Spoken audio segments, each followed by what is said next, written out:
Welcome my dear students for the BCA 6th semester session number 41.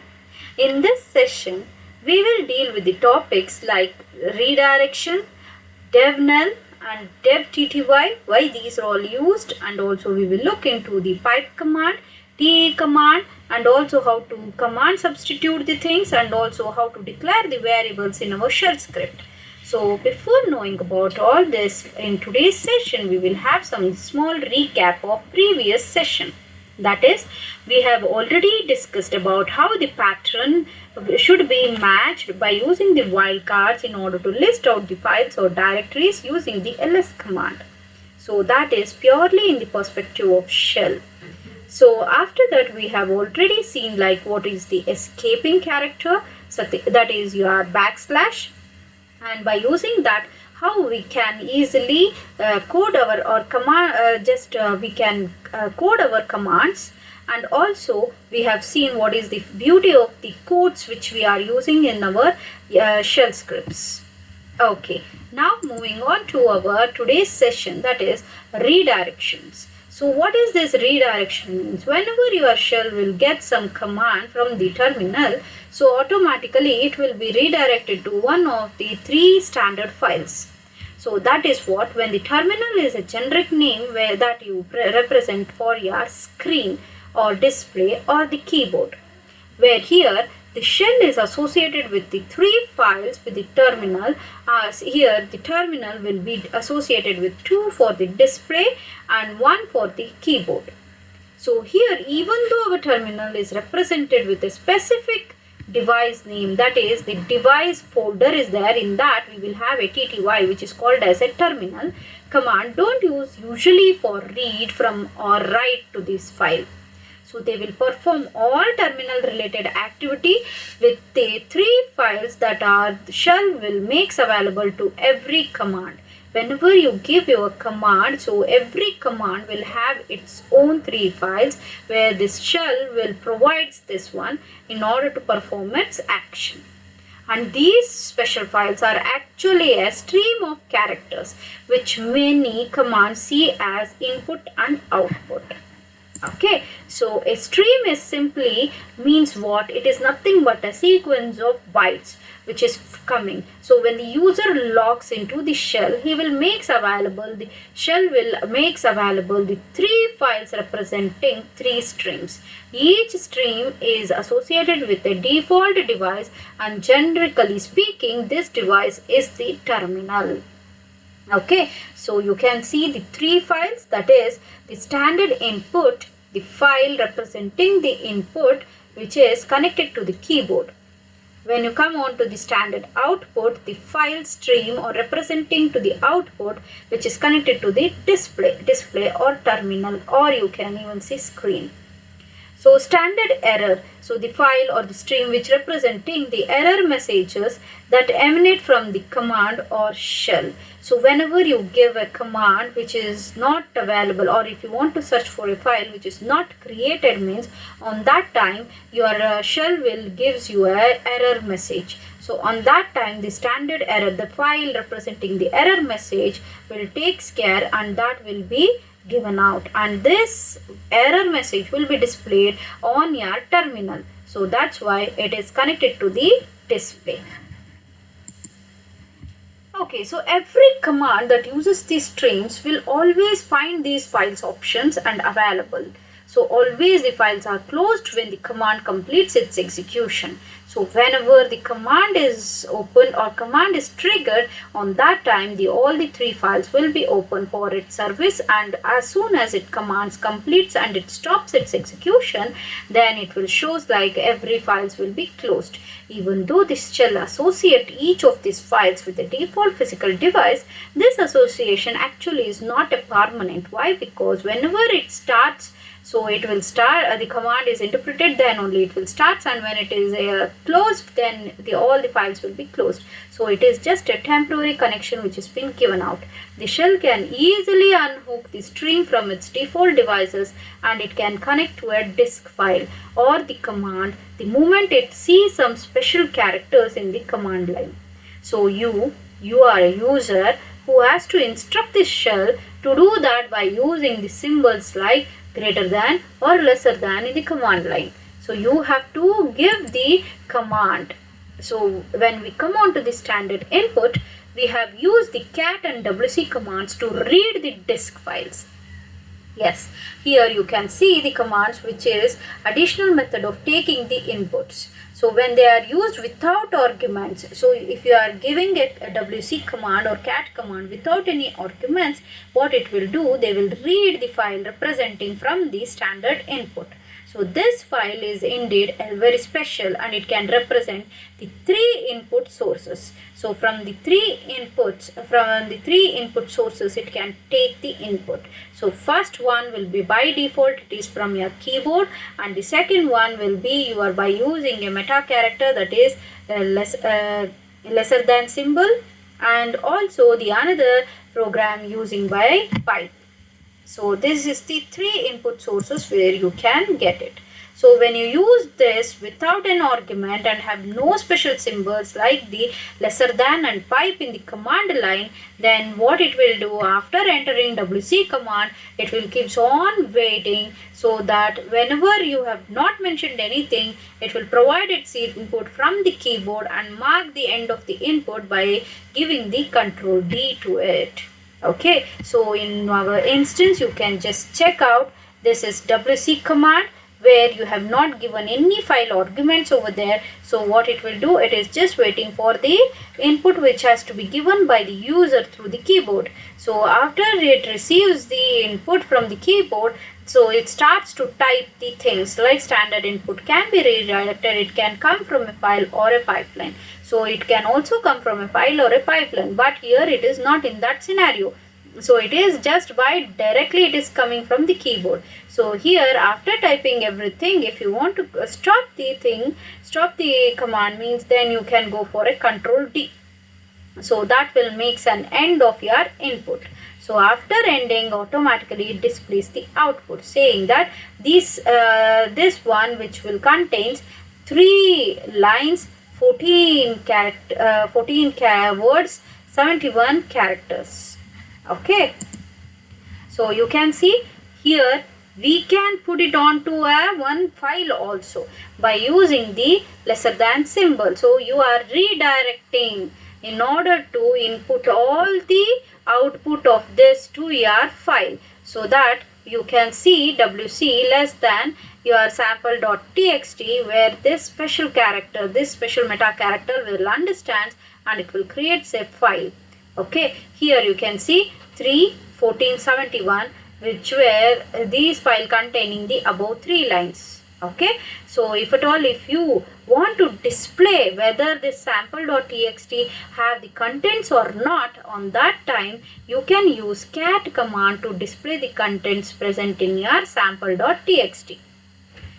Okay, now coming to how to input the redirection works. So how exactly it is working? See here, when you say wc less than sample.text, for the first step, on seeing the special character, the shell will opens the disk file, that is sample.txt, for reading, and it unplugs the standard input file from its default source and assigns it to the sample.txt. When wc reads from the standard input, which has earlier been assigned to by the shell to the sample.txt. Okay, so this is how the important thing is here, that wc has no idea whether the stream is coming from your file or from your keyboard or from your pipe. Okay, it is not at all even aware that the shell has opened the file sample.txt on its behalf. Okay, so it doesn't know anything. Only thing is, whatever it is giving, it will work and give you. Okay, so same way in the standard output, all the commands displaying output on the terminal, so actually write to the standard output file as a stream of characters and not directly to the terminal. So these 3 possible sources are there for the output. So one is, as usual, it is a terminal, by default destination it is, and the second one is once again greater than or double time greaters, so that will gives you the redirection symbols for a file, and the third part is you are using a pipe. Okay, pipe character. So coming on to the standard outputs symbols, here you can see if you replace the default destination, that is the terminal, with a file by using the right chevron, that is the greater than symbol operator followed by your file name, then what it will happen? See, wc sample.txt, I am saying that right chevron, that is the greater than symbol with new file. So when I say cat new file, automatically I will get the contents of the sample.txt onto a new file. Okay, so the file name new file. So the shell also provides in order to append the contents of the existing file. So on that time, if you give the right chevron twice, so if I use double times greater than symbol, so that here what it will do, it won't disturb the contents which is present in the sample text, but in fact whatever the text which is present in your new file, that will be appended to your sample.txt. Okay.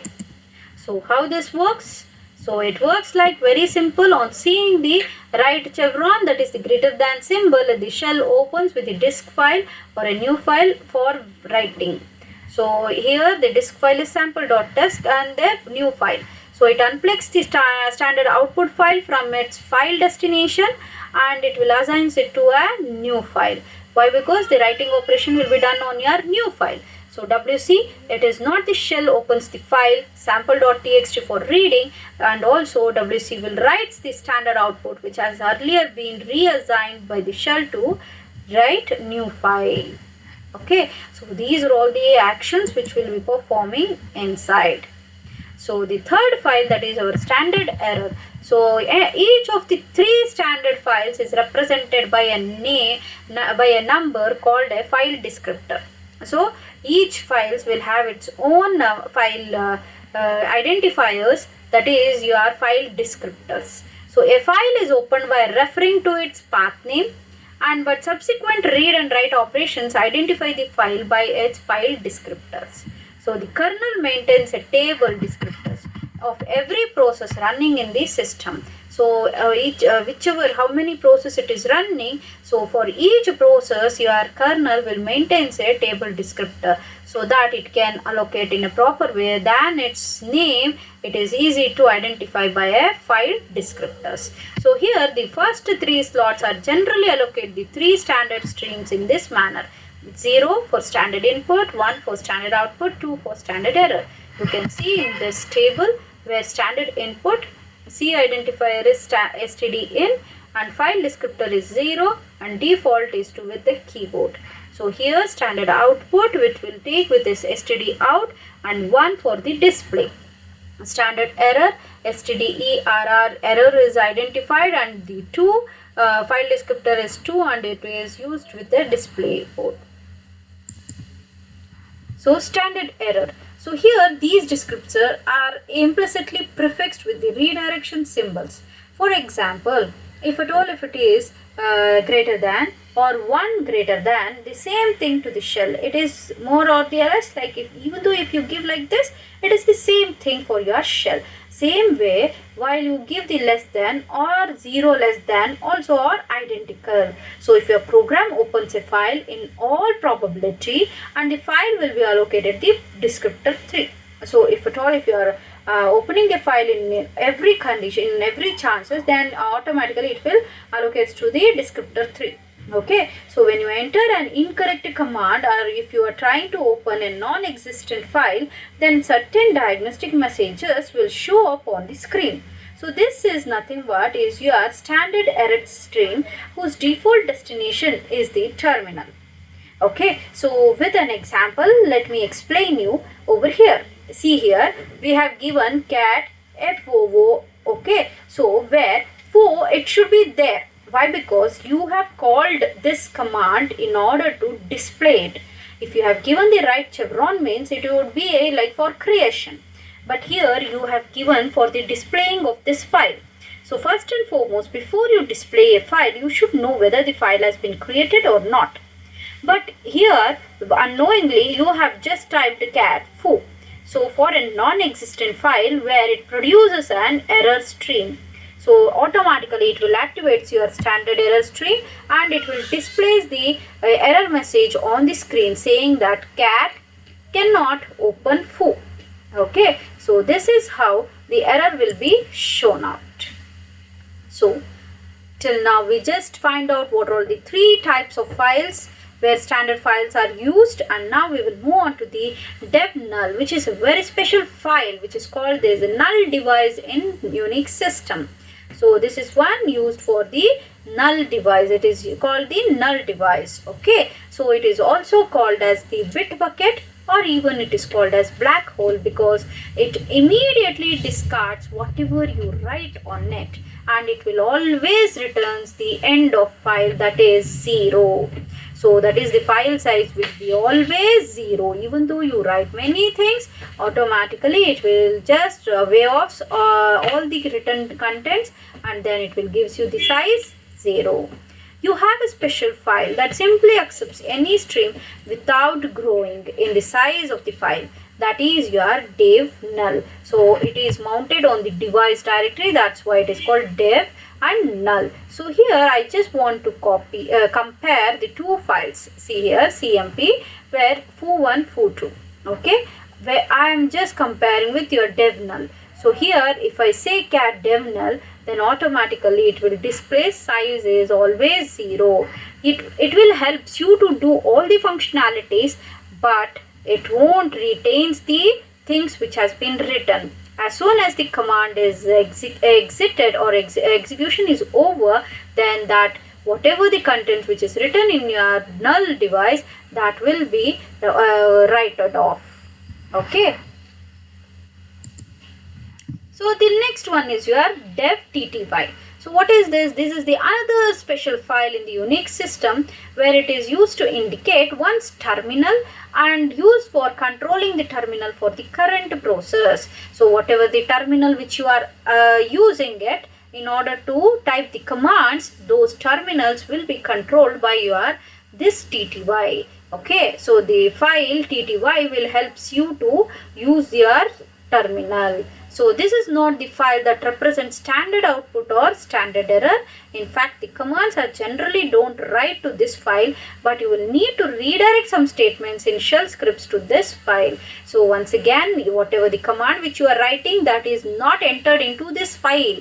In fact, it will redirect to where it has to go and what the action has to be done. So for instance, if you want that, like Romeo is working on the terminal dev pts1 and Juliet is working on the dev pts2. So here for what we are doing is we have taken the two terminals, and in one terminal the Romeo is working, the another the Juliet will be working. Okay, so that is our scenario, and we will look into what further will happen. See, however, the both Romeo and Juliet can refer their own terminals with the same file name. Yes, of course, even though you are using the two terminals, they both can be referred in a one single file name, that is dev tty. So, if the Romeo wants to know where he is working, so on that time he can give the command who greater than dev tty. So where it will list out the current users is sent to the terminal, and he is currently using what in the device pts.1. Similarly, the Juliet will use the identical command to see the output on her terminal saying that dvpts2. So on that time she will get a dvpts2. Okay, so like dev null, dv.tty can be accessed independently by several users without any conflict. So even though n numbers are using, means the n number of tty's will be opened. So each one will have their own PTS. If you want to know more about your tty, means better to give the command ps. Okay, over there it will display your PID as well as the tty which you are using. Okay, so the next concept is our pipe. What is this pipe?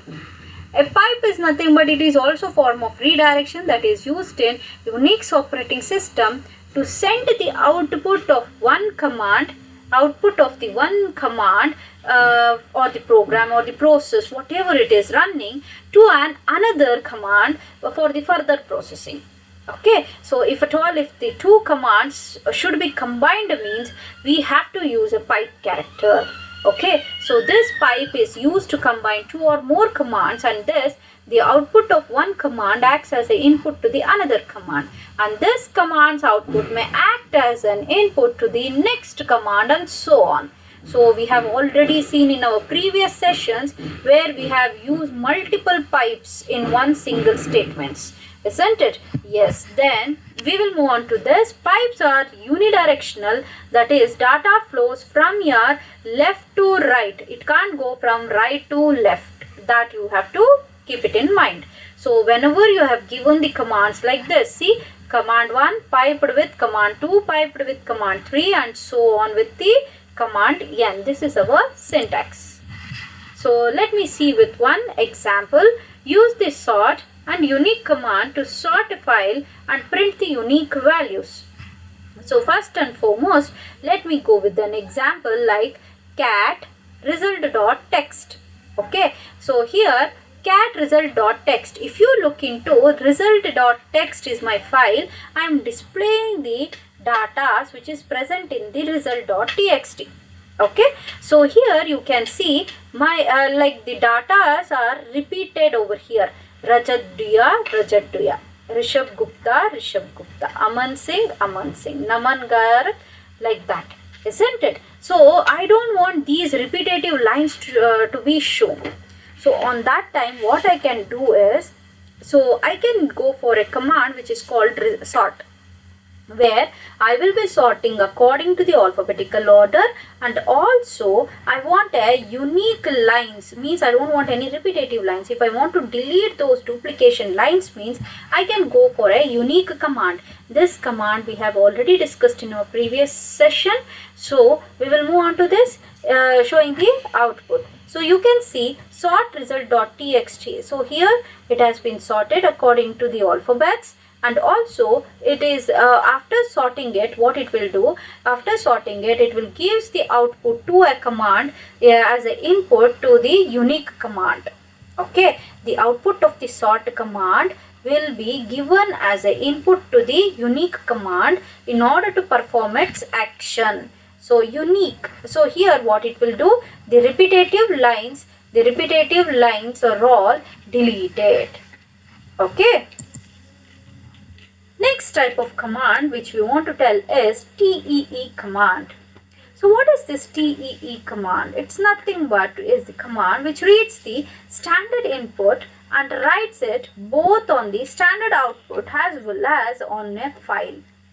Okay, on one or more files also you can, if you mention more files you can do that one also.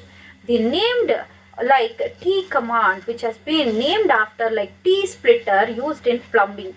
In the plumbing, if you see, they use the T splitters for their work purpose. So based on that T splitters, it has been named it out, and it basically what it will do, it will breaks out the program so that it can be both displayed and saved on the file. Just look into this picture where I have given a command, TEE command. So what this command will do means, after executing the command, the output which it gets, so what it will do, it will just sends to a standard output that is on your display. Okay, and also to a one file which has been mentioned out. Even though if you not mention, automatically it will write on particular file, default file.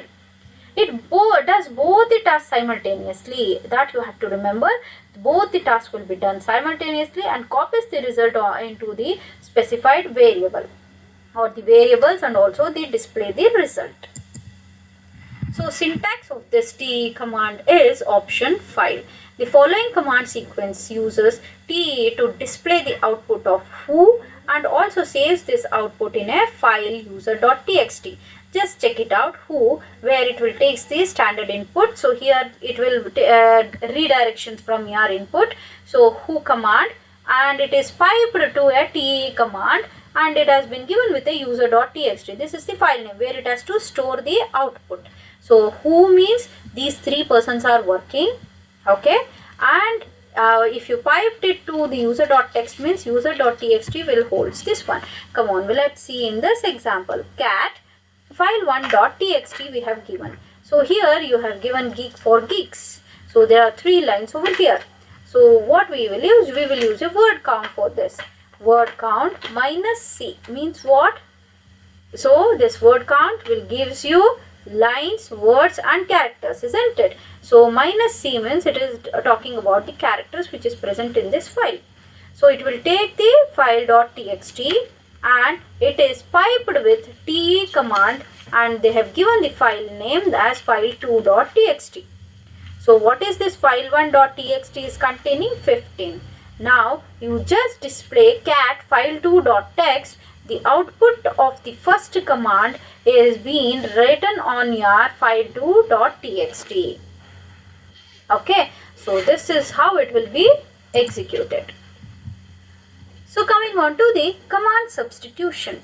So what is this command substitution? The shell enables us one or more command arguments to be obtained in order from standard output of another command.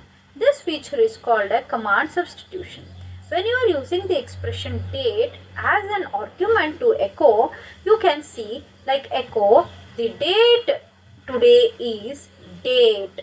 So the output which you will get is the date today is sat, sep and so on. Use the 2 commands in a pipeline and then use the output as the argument to the third.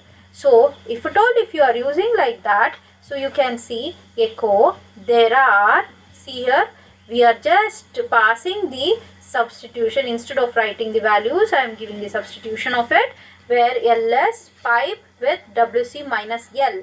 I am saying there are how many files in the directory, current directory, I want to check it out. So for that I will say list it out all the files and give that output to as an input to the wc command, where it will checks for the lines, and the lines will be in terms of integer value, and that will be displayed on your current statement. Then you will get the output like this. There are 58 files in the current directory. Okay, I hope that you have understood this one. Okay, so coming on to the shell variables. What is the shell variables? As you all people have seen with the variables in your C or the other programming languages, same way in our shell scripts also we will use a shell variables or the variable name, which will contains only the letters, that is A to Z, or capitalized, or numbers from 0 to 9, or the underscore character, that is underscore. Okay, so variable as name itself telling that it will, where the values will be keep on changing and you can use for your programming. So how to define a variable? Same way, you can see variable name is equal to variable underscore value, or no space around equals. Very important in our shell script is spacing matters. So each and every time if an error is occurring, means you have to keep it in mind to cross check with the spaces which you have given between your operators or the meta characters which you are using. Okay, so for that reason there is no space between your equal sign. Okay, so if at all if I take name as a variable name is equal to Abhishta Shri Raksha S is the variable's value which I am giving it. Okay, the same way it is a string variable, and now I will be giving a count that is equal to 5. So I will call this variable as a scalar variable because it is not telling that this type, that type, where here this scalar variable where it can hold any one value at a given time. Okay, so how to access these values? So here echo $name. So if I say $name, always you have to use dollar symbol along with your variable name so that it will displays the output, that is Abhishta Shri Raksha S. And same way echo $count. So output will be a 5. Okay, so now summing up our today's session. So here we just discussed about the redirections, and over there we learned about the 3 files, which is very important for our redirection thing. And also we learned about the 2 very special files, that is the null file and atty file, how it is used in our executions, and also the pipe command, why it is used in order to combine the 2 commands as one, and also the T command. T command is used in order to display the output on a standard output as well as on a file. To save it on a file, we will use a T command, and also the command substitution, how you can use the output to be in a formatted, or how you can give it, that we just saw in a command substitution. And also how to declare a variable, like the shell scripts which we are using. Of course we want the variables to be declared, and also to how to access all those. We have just seen it. And coming on to the next, that is our references, where you refer these links and the textbook for your further information.